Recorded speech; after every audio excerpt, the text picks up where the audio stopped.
E aí, pessoal, tudo bom com você? Tô ajustando aqui a câmera para poder dar início ao nosso estudo 1189. Tô sentado aqui mais afastado para poder encostar, porque o último vídeo eu fiquei sentado na ponta do sofá e não foi tão confortável. Estudo 1189, nós já concluímos 40 capítulos, faltam 1139 capítulos e é muito bom chegar nessa marca, 40 capítulos, 40 dias, né, Alves? Vem cá, vem aqui, vem, Alves. Vem, colhe ali. Pra quem tá aqui, olha lá, pessoal, olha lá. Karen tá tomando banho, se preparando para poder a gente jantar. Tô aqui com vocês, daqui a pouco vou fazer mais um devocional do dia, me preparar para a consagração de amanhã. Vou estar compartilhando a palavra e é interessante porque há algum tempo atrás, quando eu recebia convite para compartilhar a palavra, me gerava um certo temor e preocupação. Porém, eu pedi ao Espírito Santo que gerasse dentro de mim alegria, tranquilidade, amor, paz, para que isso fosse normal no meu dia a dia. E de lá para cá, desde que eu iniciei esse processo de oração, todas as vezes que eu sou convidado, eu me encho de uma alegria muito grande e de uma certeza de que não depende de mim, que a única questão que depende de mim é eu entregar matéria-prima para o Espírito Santo através da palavra, da meditação, eu me deixar ser instrumento nas mãos do Senhor, limpando a minha mente de preocupações e coisas que possam me gerar qualquer tipo de estresse, que possa de alguma forma me dividir minha atenção e colocar em prática no meu dia a dia. Eu já tenho compartilhado aqui com você palavra ao longo dos dias. Eu tenho feito do meu dia momentos de compartilhar a palavra com amigos, com irmãos de ministério, com colaboradores. Hoje mesmo eu passei em torno de 1h30 a 2 horas com um colaborador e foi interessante que o Espírito Santo testificou de algumas formas tudo que estávamos conversando e é muito bom saber que não depende de nós criar algo, já existe, é a presença de Deus. A gente só tem que ficar atento à orientação. E eu quero estar cada vez mais atento a essa orientação e eu peço que da mesma forma você busque estar sensível à voz do Espírito Santo para que você se deixe guiar por ele. Isso vai te preencher de uma forma que nada mais preenche e vai te alegrar de forma tão completa que vai fazer total sentido na sua vida. Vamos orar? Pai, eu te agradeço por mais um dia de bênçãos, de alegria, de felicidade. Eu te agradeço pelos desafios desse dia, por cada uma das conquistas desse dia, por cada um daqueles que o Senhor me deu a oportunidade de estar presente e de alguma forma transbordar. Eu te agradeço por aqueles que o Senhor usou em favor da minha vida, eu te agradeço pela minha vida, te agradeço pela minha esposa, pela minha filha, por nossa casa, pelos negócios, pelas possibilidades, pelas expectativas e por cada momento que temos vivenciado na Tua presença. Eu te peço que agora o Senhor de forma especial derrame uma unção única para esse momento e que o capítulo que leremos nesse momento seja revelado de forma especial aos nossos corações, em nome de Jesus. Amém. Lucas capítulo 7, Vamos lá, apenas 50 versículos. Tendo terminado de dizer tudo isso ao povo, Jesus entrou em Cafarnaum. Ali estava o servo de um centurião, doente e quase à morte, a quem seu senhor estimava muito.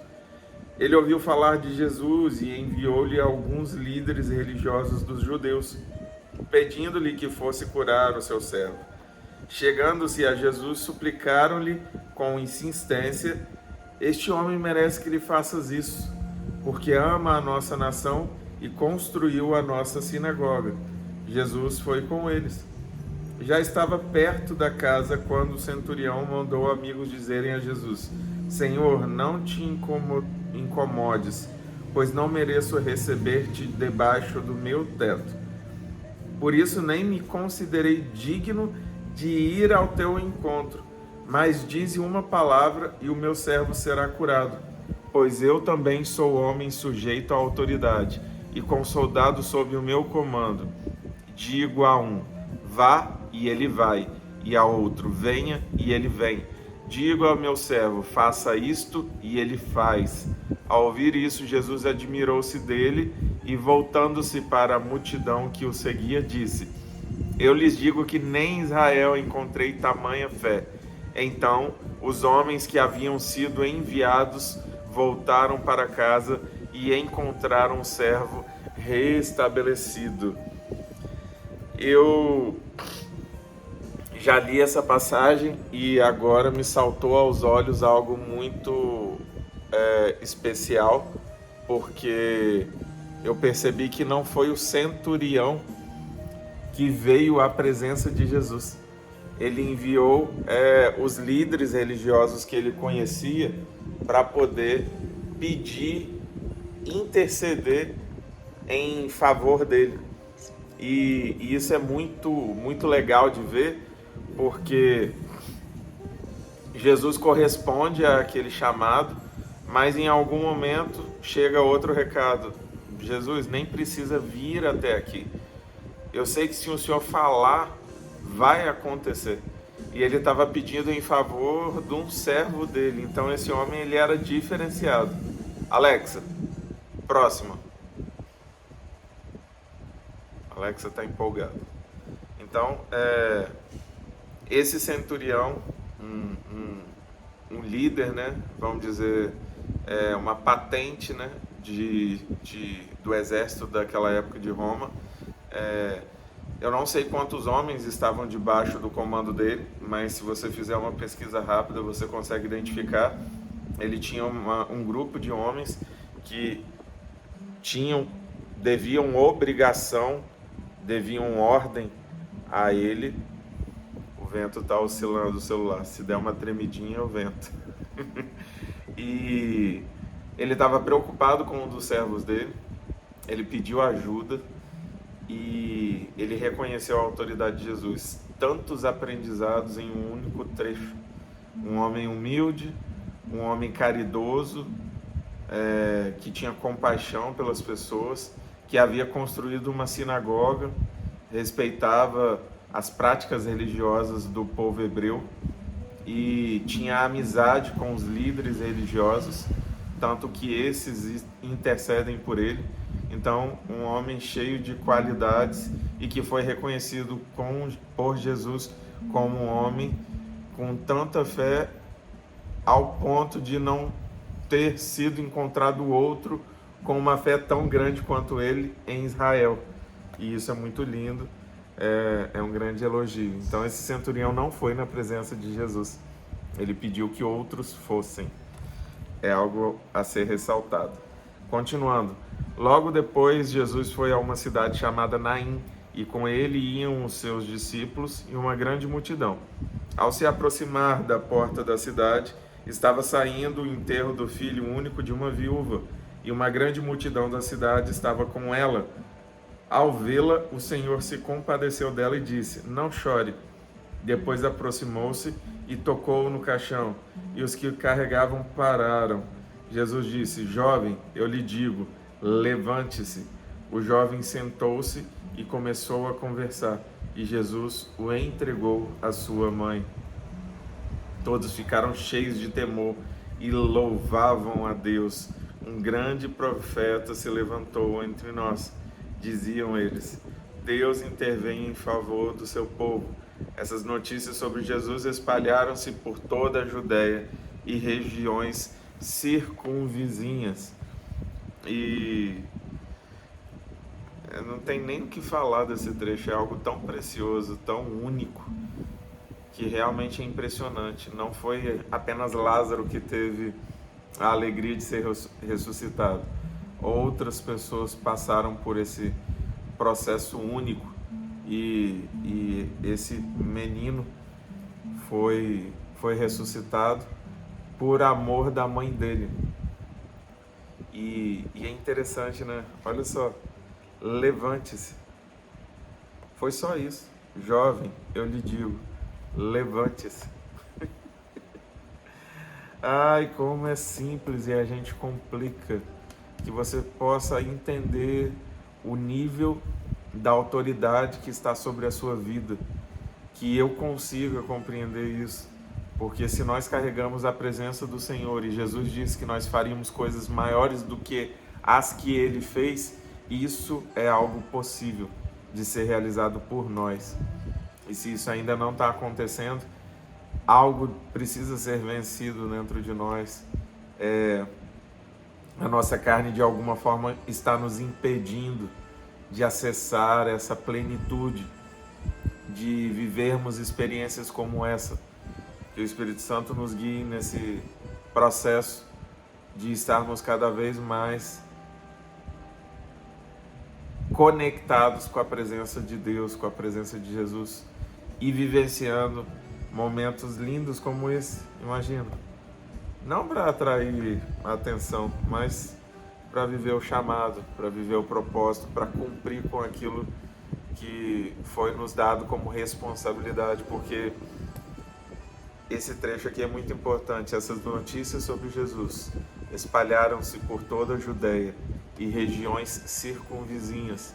Isso é projeção, e essa projeção atrai a atenção.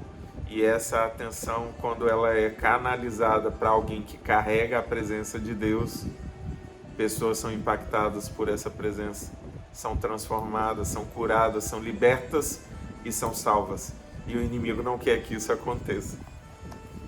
Vamos continuar. Os discípulos de João contaram-lhe todas essas coisas. Chamando 2 deles, enviou-os ao Senhor para perguntarem: És tu aquele que haveria de vir, ou devemos esperar algum outro? Dirigindo-se a Jesus, aqueles homens disseram: João Batista nos enviou para te perguntarmos: És tu aquele que haveria de vir, ou devemos esperar algum outro?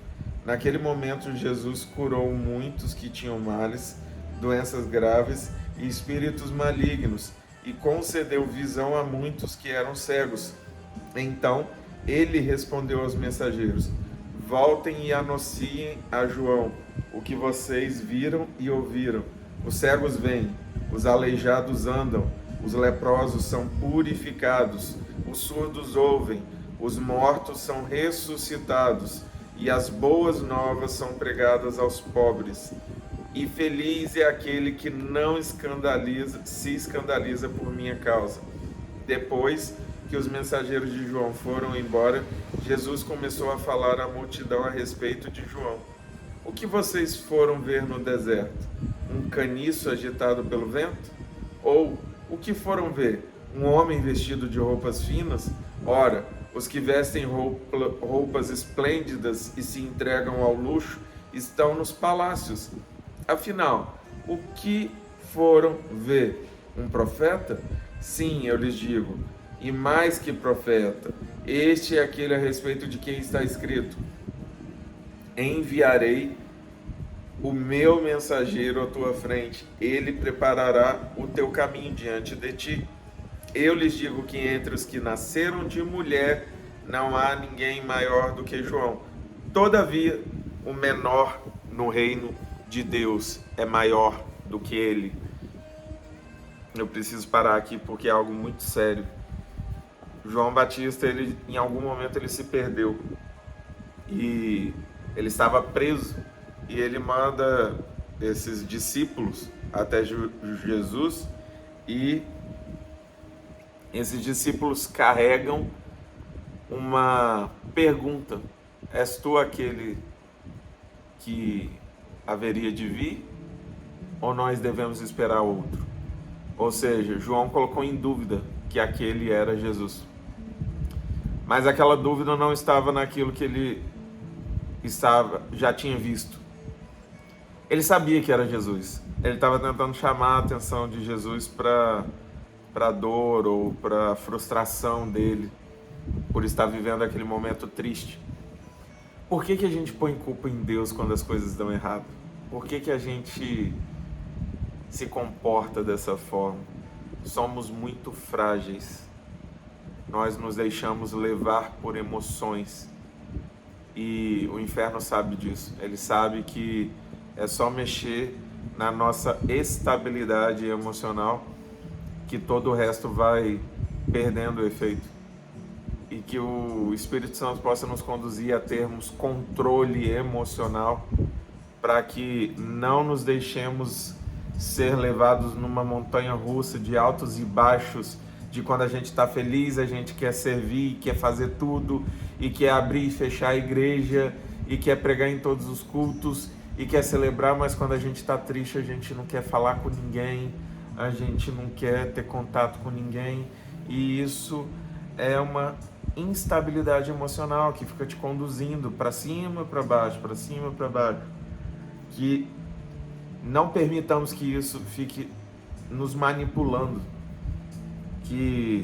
Porque senão, olha só, ele foi considerado o maior nascido de mulher. Todavia, o menor no reino de Deus é maior do que ele. Ou seja, ele se tornou o menor do menor do menor no reino de Deus. Ele perdeu toda a honra que ele poderia ter como o abre-alas, o mensageiro, aquele que foi o preparador do caminho para a chegada de Jesus. Que nós possamos sim conquistar coisas na terra, mas que nós conquistemos também e de forma muito intencional para a vida eterna, conquistas para a vida eterna. Não se contente em construir apenas para essa vida. Construa no céu uma riqueza que vai te aguardar, para que você tenha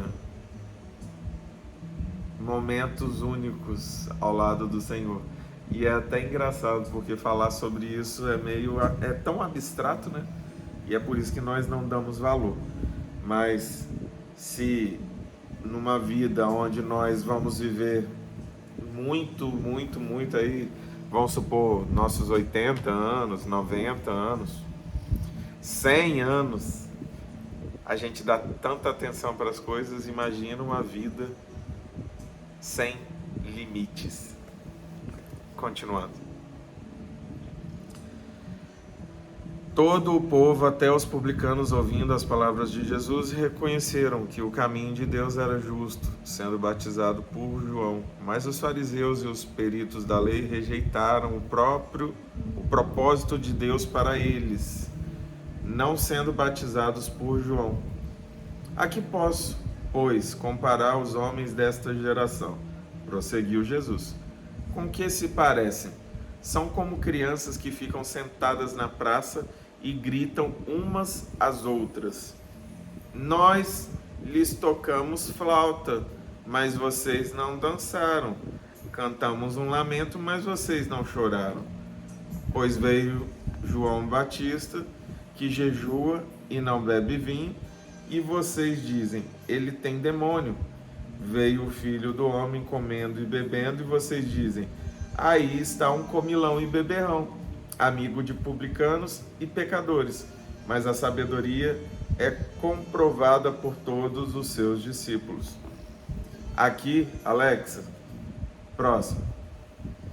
Quando começa a tocar saxofone, fica muito alto. Jesus faz uma comparação aqui, e nessa comparação ele deixa claro que ele tanto João Batista quanto ele não vieram para agradar, não vieram para gerar conforto, mas vieram para trazer uma palavra de confronto. E eles não dançariam conforme as músicas dos líderes daquele momento ou daquela geração, mas que uma música nova seria tocada, vamos dizer assim.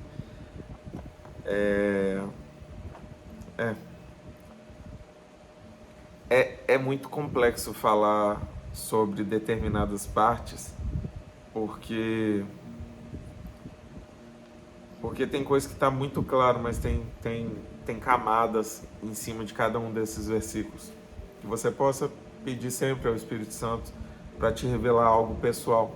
E se você observou algum trecho característico, que você reflita nesse trecho. É interessante que tanto João Batista quanto Jesus, eles criam situações para criticar, né? João Batista, eles falavam, ele tem demônio. Jesus falava, é um comilão, beberrão, amigo de publicanos e pecadores. Sempre vão criticar aqueles que fazem. Sempre vão criticar. Mas os que criticam normalmente não estão vivendo. Eles estão apenas existindo. Que você possa viver e não se importar com as críticas de pessoas que não estão construindo nada, mas são apenas detratores, aqueles que não constroem e não querem que construam, porque se você constrói perto deles, fica evidente que eles estão parados. Para encerrar, convidado por um dos fariseus para jantar, Jesus foi à casa dele e reclinou-se à mesa. Ao saber que Jesus estava comendo na casa do fariseu, certa mulher daquela cidade, uma pecadora, trouxe um frasco de alabastro com perfume e se colocou atrás de Jesus, a seus pés. Chorando, começou a molhar-lhe os pés com suas lágrimas. Depois os enxugou com seus cabelos, beijou-os e os ungiu com o perfume. Ao ver isso, o fariseu que o havia convidado disse a si mesmo, se esse homem fosse profeta, saberia quem nele está tocando e que tipo de mulher ela é, uma pecadora. Então lhe disse Jesus, Simão, tenho algo a lhe dizer. Dize, mestre, disse ele. Dois homens deviam a certo credor. Um lhe devia 500 denários e o outro 50. Nenhum dos dois tinha com que lhe pagar. Por isso perdoou a dívida a ambos. Qual deles o amará mais? Simão respondeu, suponho que aquele a quem foi perdoado a dívida maior. Você julgou bem, disse Jesus. Em seguida, virou-se para a mulher e disse a Simão, vê essa mulher? Entrei em sua casa, mas você não me deu água para lavar os pés. Ela, porém, molhou os meus pés com suas lágrimas e os enxugou com seus cabelos. Você não me saudou com um beijo, mas esta mulher, desde que entrei aqui, não parou de beijar os meus pés. Você não ungiu a minha cabeça com óleo, mas ela derramou perfume nos meus pés. Portanto, eu lhe digo, os muitos pecados dela lhe foram perdoados, pois ela amou muito. Mas aquele a quem pouco foi perdoado, pouco ama. Então Jesus disse a ela, seus pecados estão perdoados. Os outros convidados começaram a perguntar, quem é esse que até perdoa pecados? Jesus disse à mulher, sua fé a salvou. Vá em paz. Os últimos capítulos têm tido muitas provas, evidências de que Jesus lia mentes, né? Todos os capítulos têm algum trecho em que as pessoas pensam algo e Jesus vai lá e cria uma situação para trazer um ensinamento. E não poderia ser diferente. Aquele fariseu estava julgando Jesus por permitir que aquela mulher tocasse em seus pés. Porém, Jesus deixa claro que aquele que muito pecou recebeu muito perdão, e aquele que pouco pecou recebeu pouco perdão. Ambos receberam perdão, mas quem teve uma grande dívida perdoada tem uma grande gratidão. E eu me sinto como alguém que teve uma grande dívida perdoada.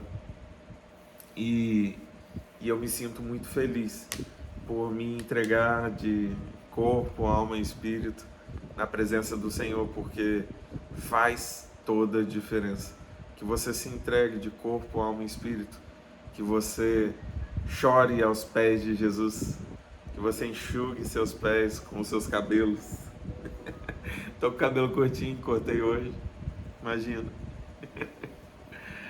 Que você possa ungir os pés de Jesus com a sua oração, com a sua entrega, com a sua busca, e que toda essa entrega, toda essa busca, sem dúvidas vai gerar resultados para a vida eterna, para a sua vida eterna e para a vida eterna de outras pessoas, porque através de você muitos serão alcançados, transformados, curados, libertos, salvos por meio da palavra que você carrega. Abra a boca, compartilhe, viva essa palavra, coloque ela no seu pensamento, no seu coração, escreva na tábua do seu coração e viva a alegria de poder de fato ter conhecido a Jesus. Se você não viver essa alegria, não faz sentido ter conhecido Ele. É para ter vivência, é para ter experiência, é para transbordar. Que Deus nos abençoe, que Ele nos alcance todos os dias e que nós possamos sempre estar a seus pés, em nome de Jesus. Amém.